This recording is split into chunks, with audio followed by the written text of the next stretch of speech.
Непочитување на законот за градежно земјиште, без контрола дали економските оператори ги извршувале своите обврски, неактивирање на банкарски гаранции. Ова се дел од забелешките на ревизорите, кои ги навеле во ревизорскиот извештај за работењето на општина Штип за 2021 година.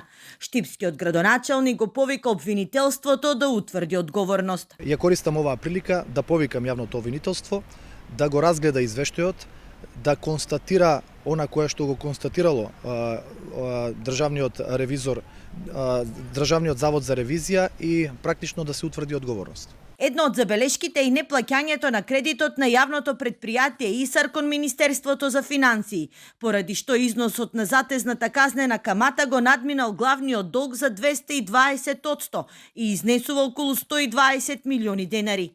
Ревизорите утврдиле дека дел од реализираните проекти се пуштени во употреба без технички прием или надзор.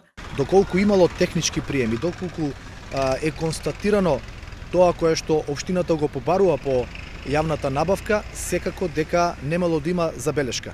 Најголем дел од реализираните проекти за кои што се потрошени милионски суми во годините наназад немаат технички прием, немало практично подигање на банкарска, односно активирање на банкарска гаранција. Извештајот покажува дека имало и селективна наплата на данокот на имот, со што општинскиот буџет во изминатите 10 години е оштетен за околу 4 милиони евра.